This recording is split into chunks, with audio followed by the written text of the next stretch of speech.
Assalamualaikum, berdoa kita Krina.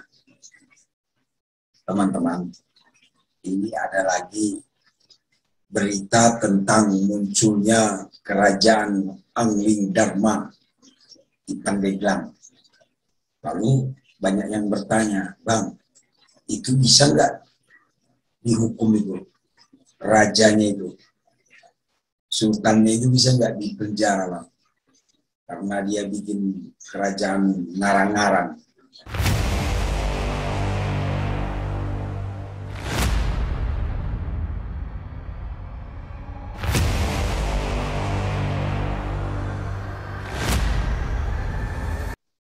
Atau apa hukumnya, Bang, kalau orang mendirikan kerajaan di Indonesia ini?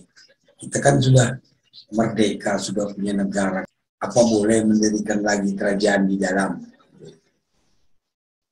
Jadi kuncinya begini, teman-teman.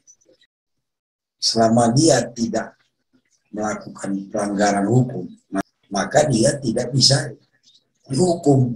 Misalnya, dia buat satu wilayah dijadikan istana, lalu ditulis di situ, Istana Angling Dharma.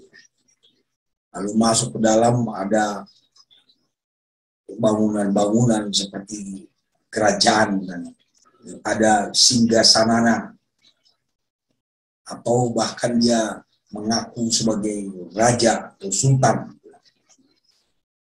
Tidak ada aturan yang melarang tentang itu. Tidak ada tertulis aturan atau undang-undang yang melarang kita membuat istana, melarang kita mengaku-ngaku sebagai raja. Tidak ada, kecuali ada yang dirugikan oleh dia. Misalnya dia mengaku Sultan Hamengkubuwono, ya. Itu kan sudah dirugikan, ada orang yang dirugikan. Jadi Sultan Hamengkubuwono bisa menuntut atau menggugat, gitu ya.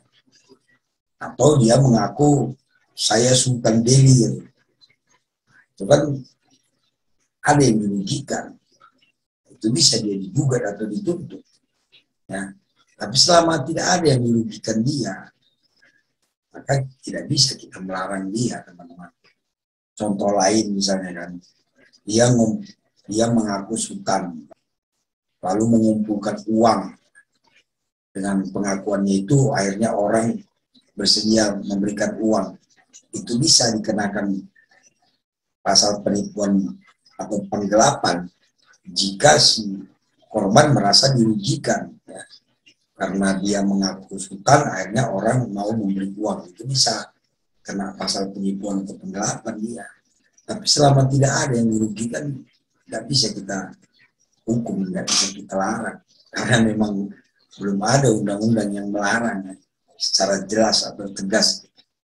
Jadi saya melihat dengan kejadian di Pandeglang itu, bahwa ada yang mengaku sultan atau ada Kesultanan Angling Dharma, katanya, belum ada saya lihat pelanggaran hukum di sana, teman-teman. Nggak tahu nanti ke depannya mungkin ada yang merasa dirugikan, kita nggak tahu ya. Apalagi nih kalau kita dengar ya, saya tidak tahu benar atau tidaknya, dia malah berjiwa sosial, katanya suka bagi-bagi rezeki, suka membantu orang, bagus dia. Ya, menurut saya nggak ada masalah. Ya kita anggap aja itu adalah perkumpulan lah ya. Kalau perkumpulan berorganisasi kan tidak ada larangan, teman-teman. Apapun kita buat namanya, sah-sah saja selama tidak ada yang keberatan, tidak ada yang dirugikan, ya. Kalau ada cerita-cerita lain yang berkaitan dengan mistis atau berkaitan dengan goib, katanya, ya itu terserah kita masing-masing menilainya lah. Tapi yang jelas pertanyaannya, apakah ada perbuatan tidak pidana di sana?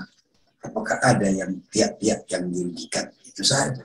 Selama itu tidak ada, ya kita tidak bisa berbuat apa-apa, karena negara kita ini kan negara demokrasi, bebas berkumpul, bebas berorganisasi. Begitu ya, nggak usah terlalu dipermasalahkan lah. Masih banyak hal-hal yang positif yang bisa kita lakukan daripada mencari-cari kesalahan. tetap bersama Bang Beni, kita belajar hukum, bicara hukum dengan bahasa sederhana, bahasa kampung. Assalamualaikum, berjuah-juah kita gerina.